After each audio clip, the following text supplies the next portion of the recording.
Hey there guys, this is Flamzeron, aka YouTube's Tasuke. I got the first volume of UQ Holder by Kodansha, the English version, and I've read it, and I figured I should give my thoughts on, the first volume, since it's the sequel to Enigma, and of course, I'll read the rest of it, and when it finishes, I will review the entire series as a whole. I'm going to try and make that a thing like I did with Dragon Ball and the first Enigma and whatnot. But, or the first Enigma, as if this is Enigma 2. I mean, it kind of is Enigma 2, but it's called UQ Holder. Anyway, Toda, it starts off with him and his friends, and they're sitting in a tree because they're waiting for someone, and they're talking about an immortal jellyfish. And of course, that's just, to set up the story for those of you who have already read it. And if you've been reading it on, like, Crunchyroll or Scanlations, you are way farther than I am, because I've only read the first volume, which is like 6 chapters. But anyway, there they meet Yukihime, who I'll say that for later. But they meet Yuki, they see Yukihime, and they're trying to beat her because they want to go to the tower in this one city, and she beats them up because she's magical, and she's all like, "You need to stop trying to beat me, bitch." She doesn't actually say that, but. And it kind of just starts off as a bunch of setup stuff, like Yukihime having magic and sort of setting up what the world is like in this world. Or at this point in the story, they've made apps, like iPhone apps, not really iPhone apps, but like apps that allows people to use magic, probably through rings and whatnot and bracelets, I think, and it's also, they show that Tota is Negi's grandson. That's something that was hinted at, that was expressed pretty early on, even before the series even started serialization. And his last name is Konoe, which, Konaka Konoe, which implies connections between her, but that would also seemingly disprove Setsuna and Konaka's relationship. I mean, I guess you could argue that it was like a high school fling thing, but of course there's, a lot of stuff that, hasn't been stated. I mean, we know that Tota is the grandson of Negi, but is he really? It could just be that Negi is considered Tota's grandpa, just from a respect thing, best friends. I know Mike and Jerry, when they're talking about each other to their children, they're referred to as Uncle Jerry and Uncle Mike, when they're not really, uncles and that kind of, and they're not really that kind of family relationship, though they feel like family. So maybe that's just speculation. I'm probably wrong, but so it kind of starts off like that, and then they're talking oh man, we need to beat Yukihime. And then one of their teachers, who was talking to Yukihime earlier, he's like, "Hey Tota, I can teach your friends magic, and Tota, you can't learn magic, but I'll give you this bracelet that'll help. Give it to Yukihime." And so he gives it to Yukihime, and it turns out that it actually cancels out her magic, and they beat her up, or they're able to kind of best her. Her friend, his friends at least, because Tota's actually running late because he can't use magic. So he has to run the way there while his friends are able to teleport. But then it turns out that the teacher guy was actually an assassin, and Yukihime has a billion, either a million or a billion on her head for a bounty. And Tota gets there, and he's like, "I will protect you," and he gets beaten up, and Yukihime gets all sliced up. And then Tota gets stabbed. Turns out he's alive. And it turns out that Yukihime actually made him immortal, I think. Or made him partially immortal. And so in order for him to be saved, he has to lick Yukihime's blood, or drink it. Because it turns out that she is Evangeline from the first series. And that was also hinted at pretty early on, in my opinion. In fact, even in the beginning, they show Evangeline, and she talks about, I'm immortal. Like it's not all what, but it's not all what it's chalked up to be. You meet people, but you lose a lot of friends. And she starts off the chapter with like, it's actually kind of interesting. I kind of like the way they do it because they show her with her friends from Negima, the series Negima, but then it shows them all older and she's leaving, and then it shows her walking off to the UQ Holder crew, which I guess you could consider her like her or like her current group of friends as well as her friends forever, because later, well, anyway, I'll get into that later on. And then Tota becomes immortal, like fully immortal. I think I don't remember if they specify whether or not he's a vampire or not. Though when he has his mouth open, it does look like he has fangs, so you could maybe theorize that Tota is a vampire. Perhaps, probably not, but anyway. He beats the assassin dude, and then Yukihime or Evangeline and Tota decide that they have to leave the village and head towards the tower. And there, they meet this other chick named Shinobu. They do some shenanigans with her, and that's more of just to kind of set up Tota's reasoning, and which is kind of funny and I'll get to that later. This is just like the story recap. And there they meet Kuramaru, or later on they meet a guy named Kuromaru, or as I'm gonna probably say, Kuramaru. And anyway, Kuramaru, and I'm sorry if that gets on your nerves, but that's like the only way I can say it. I've tried saying Kuromaru, but I keep stumbling on that, which is funny because you would think that a Japanese word would be harder to say if you try to say it quote-unquote correctly, but not for me, I guess. Anyway, Kuromaru, there we go. Learn a little bit about him, or her, whatever you want. It turns out that it's kind of funny because Tota keeps questioning about whether or not Kuromaru is a boy or a girl. And I've done some research on it, and that he's actually from a tribe that they're not male or female. But anyway, that's part of the speculation. So, and then the entire volume ends with the introduction of UQ Holder, which is a family of immortals that help people. And they show a quick little showcase of like some of the people, and so that's sort of the start. But anyway, and of course Kuromaru is only with Tota because it turns out Kuromaru was trying to assassinate Yukihime, or Evangeline, whatever you want to call her.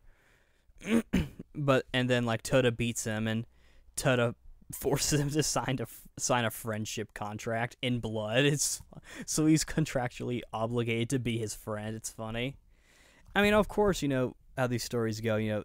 They're under contract, but they're gonna forget about it, and they're gonna eventually grow pretty close. Where the contract won't really matter. Though it would be funny if like they do a thing where like near the end it's like, what are you gonna do, Kuromaru? It's like, well, I'm not under contract anymore, so I guess I'll go. And then Toa's like, aw. And then Kuromaru's like, well, I guess you need me to be sane. I have to keep you in line and shit. That would actually be kind of funny. I don't think that's really in Kuromaru's character. He's, from what I tell, he's supposed to be kind of like the Setsuna of the series, and even based on what I remember from what Evangeline was saying, he's got similar moves to Setsuna's style, maybe even of the same school. But he's got like that samurai sort of katana style, with Tota primarily being a fist fighter. So I guess that makes him different than Negi in that he's already a fighter. he's been training for a while, so he's got some strength. Though Tota's been self-taught, so like, or roughly self-taught. Like self-taught / spar. But anyway. So that's how the volume ends, and I actually enjoyed it. I kind of like that Evangeline's got like this separate identity now. You could almost treat her as a separate character, and when she transforms into her kid form again for a little bit, and it's kind of funny because Tota doesn't recognize her. And of course, if you've read Negima, then you'll recognize her. But even then, like, the way Evangeline is drawn, she looks a tad different than what she did in the original. Like, I think it's with her eyes and how she's drawn. She still looks like Evangeline, but it's like a different kind of art style, I'd say. And when she goes back to Yukihime, she's designed relatively differently.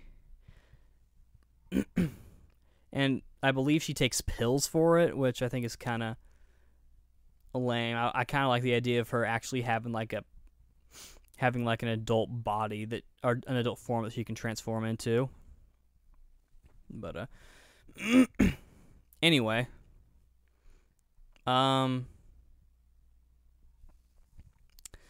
with Tota, it's implied, connections between Konoka and Negi, though I'm leaving that up in the air because I feel like, the ending was left ambiguous as to whether or not Setsuna and Konoka actually got married, though they kind of implied it. But I'm leaving that up in the air because, maybe it's like a thing. And I've done some research on Kuramaru, and apparently he wants to be be a boy, like not like he identifies as a guy, I think, but he wants to like actually be a guy. And I think it's that they have to like complete from what I remember, they have to like complete the people of Kuramaru's race and tribe. They have to complete their duty in order to have a gender. But Kuramaru ends up developing feelings for Tota later on, which I thought would be kind of funny. Like, it turns out Tota's actually gay, and Kuramaru, since he looks so feminine, he's like, wait, I'm a dude, like this. It's like, love me. It's like, no, I don't love you back. I don't have a gender. That makes it okay. I mean, I'm getting a little bit of Goku and Dragon Ball syndrome from this, or feelings from this, because Tota, he's constantly trying to figure out if Kuramaru's a girl or not, and there's a part where he's unconscious after Yukihime like just stabs him, and Tota's like, "Are you alright, Kuramaru?" Then one panel's just blank. Then it shows another panel where he's pulling up his pants so he could look and see, and he's just like, "I just wanted to see if you had a winky." He literally says winky, and I thought that was so funny. Like Negima, this series seems to have a bit of some video game references. This one's a little more blatant, I think. In the Del Rey versions, I think before Kodansha took over, from what I remember, they would censor out stuff. Like, there was one where, Negi gets like his Magic Arebia form, or his lightning form or something, and I think it was Akko, and she's like, "Is that Kaioken?" But like the A in Kaioken was asterisked out for some reason. But you could still tell that it was Kaioken.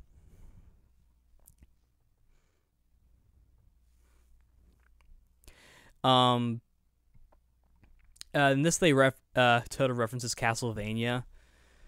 And I'm not really one for referencing video games and video game culture and stories, because I feel like it's a cheap way of trying to get people interested in your story and to relate to kids, and I feel like it goes against creativity, and it sort of shows that certain writers are trying to make money. Though I feel like with Ken Akamatsu, it's more like just references, and it's more like, it's like, and of course in Negima, it was more of their terminology, which I thought made it fine, because like they would refer to the main bad guys like the final boss, which I feel like is like and when you power up, you level up, which I feel like is like a Japanese thing. But anyway, so with UQ Holder, I'm fine with it, though I normally wouldn't be. Like I said, I am interested in seeing Kuramaru and Tota's relationship kind of pan out. I wanna know what happened to Negi, and I wanna know who Tota's family connection goes to. I'm just kind of curious, and I'm also generally interested in the story as well. As far as this story style, it seems more shonen to me, which appeals more to me. I enjoyed Negi, because harem shows, for me, it's more about the sex appeal. It's like if the girls are cute or if they have like a nice uniform that they wear or whatever, I'll get interested. But with Negima, they it sort of shifted from that harem slice of life thing to an action shonen, and I feel like, I don't know if Ken Akamatsu wanted to make that kind of story, and he was wanted to shift his genre to a more action shonen genre, and he chose to kind of make the switch during Negima. Because it was done actually pretty early on too. Like, Negi learns kung fu and whatnot, and it was structured a lot like a shonen in that the characters, they get stronger, and tournaments and fighting and whatnot. With UQ Holder, they already start with fighting, and it's not just about magical people fighting. So it's not even really like a magical girl show or just a magical show. With UQ Holder, it's very clear to me that this is geared more towards a male audience. I don't know about shonen, but it's definitely geared more towards a male audience, which I think may help its appeal a bit. And this is supposed to be Ken Akamatsu's last manga, so he may try to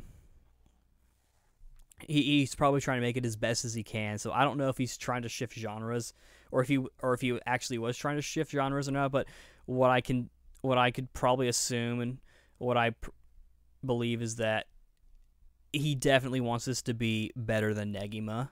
He wants this to be his best work, because after this he's going to go into publishing and editing, so this will be the last we actually see of him actually making a story. I mean, he'll still have creative control being an editor, but overall, I'm actually looking forward to this, and I'm glad to have more Negima in my life. I felt like the first series kind of ended a little abruptly, and it made me sad, but I'm glad to see Negima back in my life in the form of UQ Holder. I can't wait to see more of what they have going on. Anyway, thanks for listening. This is Flamzeron, aka YouTube's Tasuke, signing out. See you later.